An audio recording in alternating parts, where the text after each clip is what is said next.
don't care. I'll get him if they come around. Walter, got him coming through. I got him good. Oh, baby. Right place. 3-4 coming in at us. Christ, the place is falling with him. Take him, Henry. This is the pilot. The lead bomber's hit bad. She's going down. Repeat. The blue lady's going down. Co-pilot, confirm. Lead plane down. I only see a couple of parachutes. Come on, guys, get out of there. Pilot here. Crew. The lead's down. That means us. We're taking over. Come on, you guys, jump. Bombardier, you copy this? Copy, sir. Welcome to Talk of the Bay. I'm Christine Barrington. You have just heard the opening scene of local playwright Spike Wong's White Sky Falling Dragon, which is opening April 19th at the Actors Studio in downtown Santa Cruz and will run through May 5th. Now, I need to tell you, listeners, this is a rare opportunity to experience a very local and incredibly meaningful history. The play tells the story of a young Chinese-American man's return to small-town Watsonville, California in 1944 after his World War II service as a bombardier, and it is inspired by Spike's father, Captain Ernest Wong, a United States Air Force pilot. Spike Wong's plays have been performed in the Bay Area, off-Broadway, and internationally. Is that correct, yes. Spike? Yes. And he has also been a local educator teaching at high schools here in the Santa Cruz region, as well as Los Gatos. He has written a marvelous and moving production with White Sky Falling Dragon, and I am thrilled that we get to talk about it here today. Spike, thank you so much for joining us on Talk of the Bay. Thank you, Christine. Thanks for having me. It's great. Wow. And so, before we went on air, we were talking about what a meaningful play this is. And so I just want to jump right in and give you a chance to introduce to our listeners why this play is so meaningful. Well, it's meaningful on so many levels, not the least of which is it's an immigrant story. And all families that trace their lineage back to immigration to this country have similar experiences, but just with a different culture.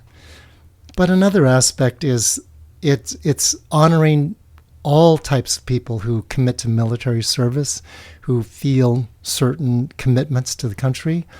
It is about family roles, family dynamics. It's about the strength of families through generations. It's about individual trauma and finding uniquely cultural ways to move through that trauma. And important for Santa Cruz County is it's a local story. So this is inspired by my father, who was raised in Watsonville. He was Watsonville's first non-white city councilman. He was discharged from World War II as a captain. And we always said around the dinner table, well, Dad, you're a Chinese guy. You were discharged from the U.S. Army Air Force at the rank of captain. You must have done something. And the answer was, no, not much. Yeah. I have relatives in my life. My father-in-law served in World War II with Patton's Third Army. Didn't talk about it much. Mm-hmm. Well, the way he ended up speaking to me was after both of my parents died, I was cleaning their home and I discovered that my mom had saved every letter that my dad wrote home from the war, and there were hundreds.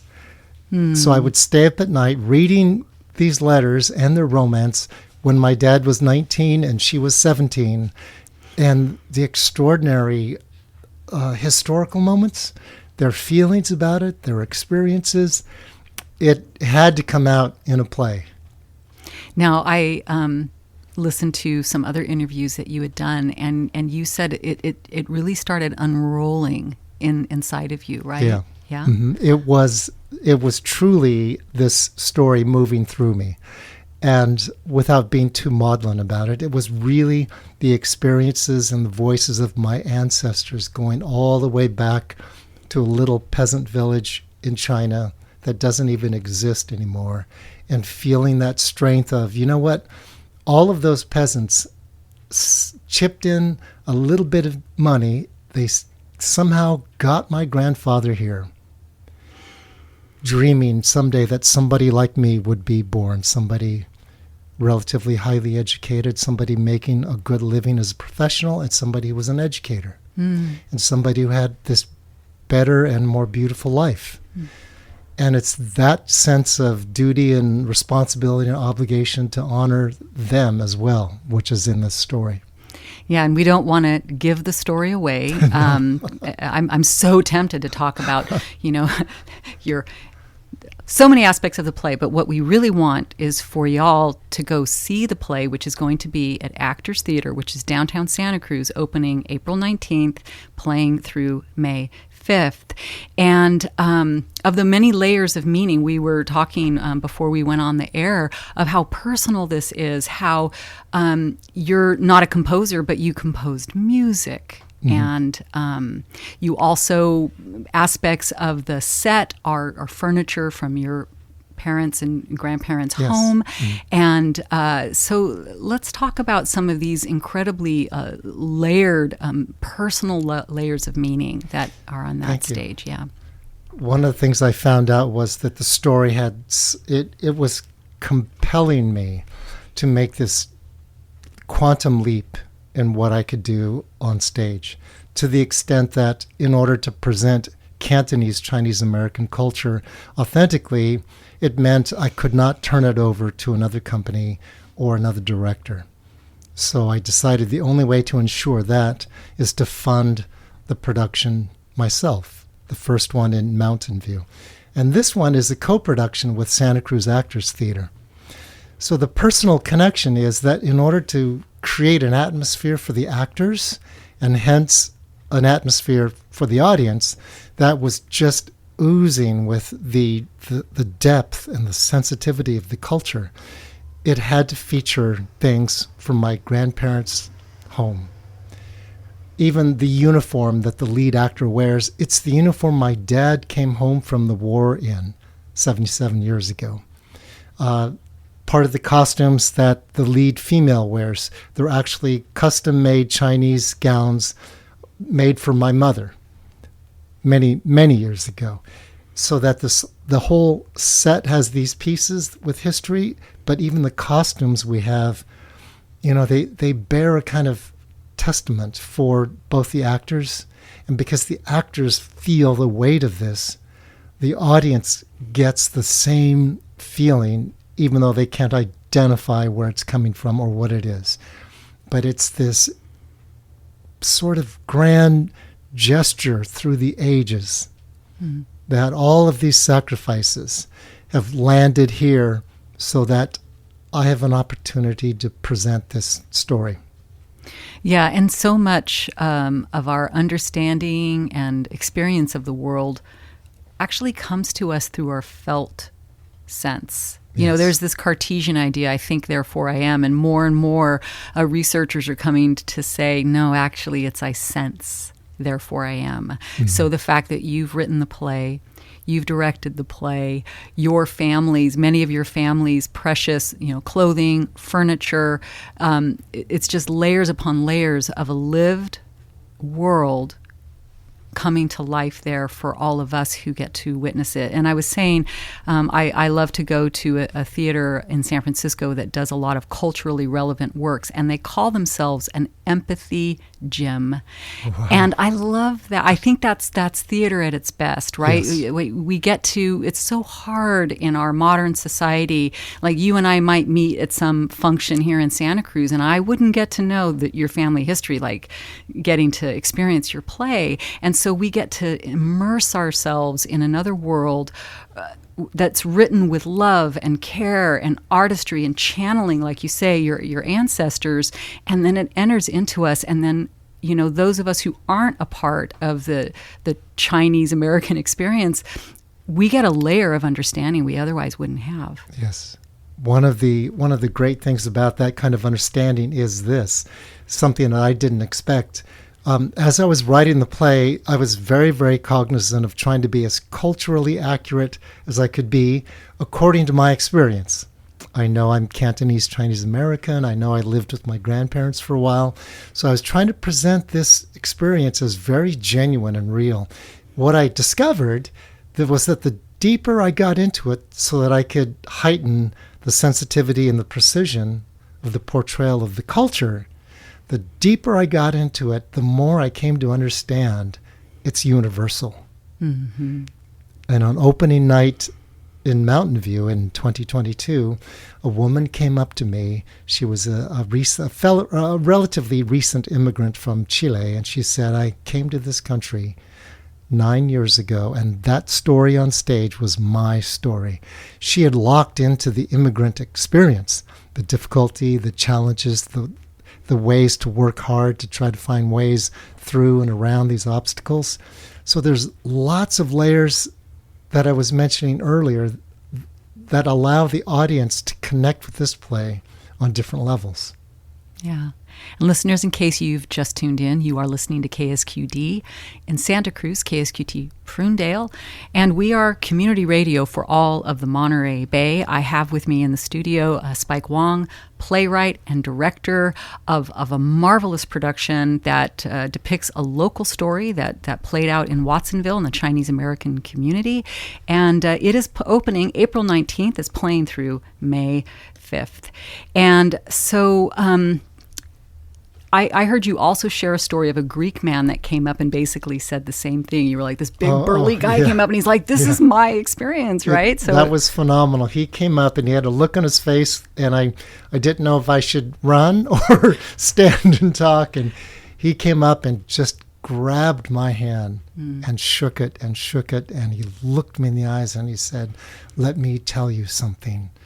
I am Greek, but that was my story. And it was, oh my goodness. The odds of that are just, I don't know, it's not something you expect when you're writing. Right.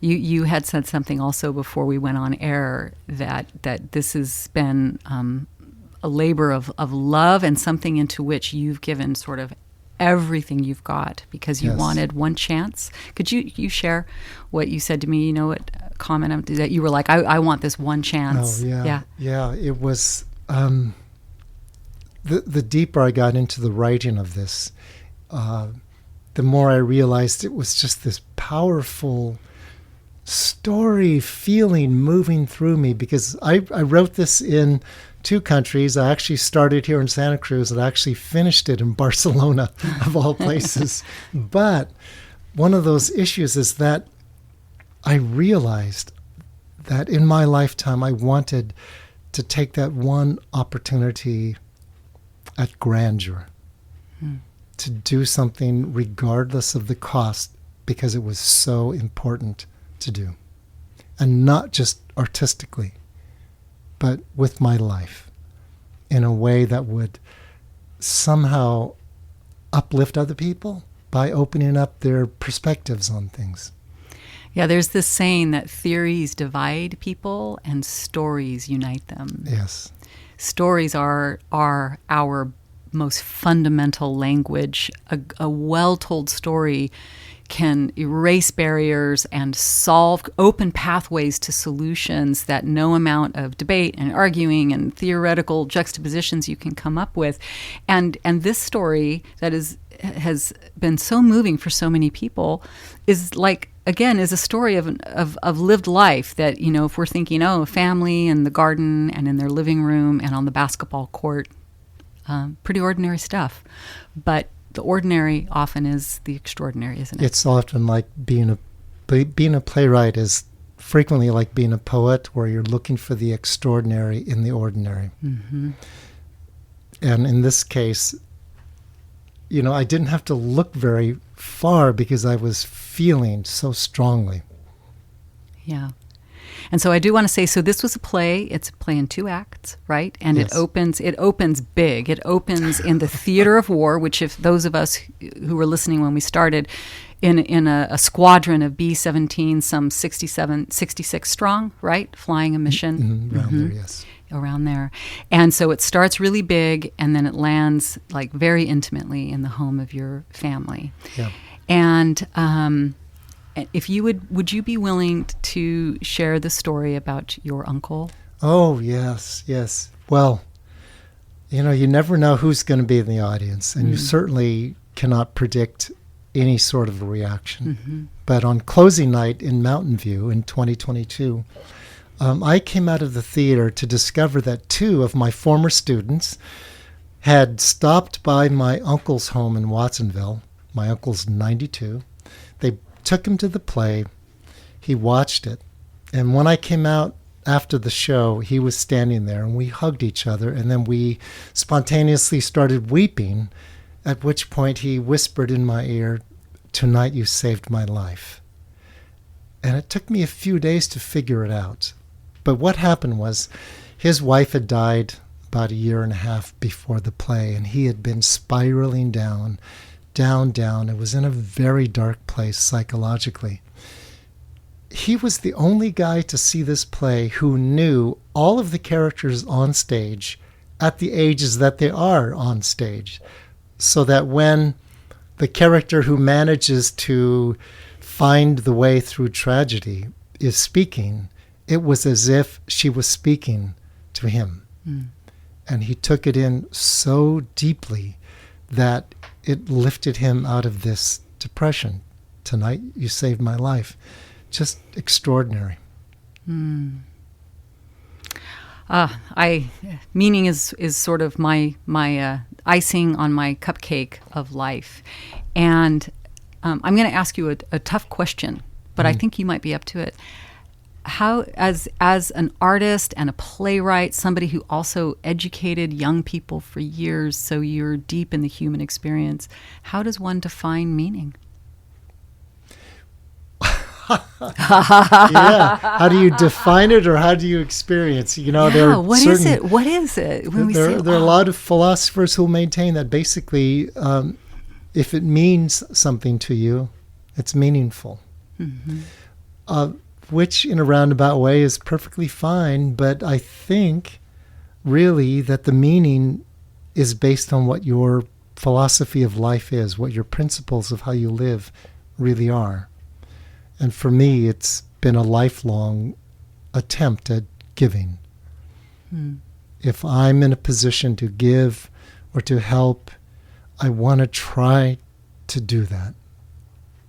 Because there are certain talents or skills or strengths that I might have that I can use to help somebody somehow.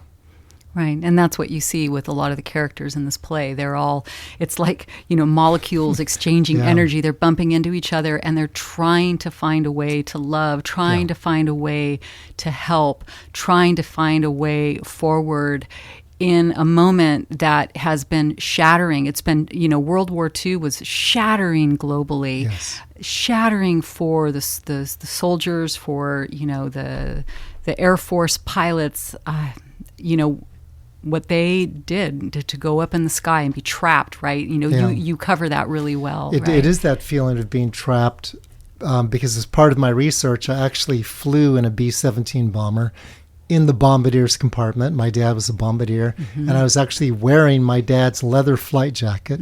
When I got on board, I said, this is my dad's flight jacket from World War II. It was last in the air in a B-17 75 years ago. And they put me into the bombardier's compartment and said, "Here's your dad's office." And it was just an extraordinary experience, again, relating to the fact, the actual garments and wearing that jacket and being in that position and trying to imagine my 19-year-old father doing that. Right, a 19-year-old kid in such a critical position, and it's so freaking cold. Like we like to think, they were flying up there, but it was like insulated. It was nice. It's cold. It's loud, and they're vulnerable, and they're watching their comrades every day get shot out of the sky. So your father, went through this shattering moment, and There is this is not really a spoiler alert as much as it is a touch of caution, and that is that the opening scene is a combat scene, and I don't pull any punches in it. Right, because that really is the moment that gives momentum to, that leads to that moment of coming together and healing, which we're not going to talk about because people need to go and see the play. Exactly. To experience that moment Yeah. of wisdom and insight. Yeah. Thank you for that. Yeah, generally I like to say that, the music alone is worth the price of admission because it's composed for this piece, and then all of the music in between the scenes is composed by Perry Young of New York City. He actually is in the Netflix series Warrior. He's one of the main characters in there. And I just cold called him one day and I said, "Look, Perry, I'm doing this Chinese American thing. Can you help a brother out? You got any new music I could use?" And he sent some files over and said, "Feel free to use what you want." So this is like a piece that has a lot of broad support in the Chinese American community. It's not often that you'll see a play that is specifically Cantonese Chinese American and yet designed for a very broad audience to hear. Wow. And some of this music, now, did I hear you correctly that you were saying that you sort of sang it or told him what you're hearing in your mind, and told he him shaped what some I of it? was hearing. Yeah, I told him what I was hearing and what I was feeling, and you get kind of this kind of a movement, and physically, this is how I want my reaction to be at this point. So it's very cool not really writing music, just by explaining something to somebody who can write the notes down for you. It's beautiful. Yeah. So there's intimacy and meaning woven through every layer of this play. So if you want to go see it, dear listeners, it's going to be at the Actors Theater. You can get tickets at Santa Cruz actorstheater.org. And also, if you go to ksqd.org, there is a show page for about the show. There's a link there that you can follow to get tickets. And again, it opens April 19th. It runs through May 5th. Spike, thank you so much for taking the time to come down to the studio. Thank you, Christine. It means the world to me to be able to talk about this project. I can tell, and it's wonderful to get to hear about it. I look forward to seeing the play. And folks, we'll be back with more on Talk of the Bay right after this short break.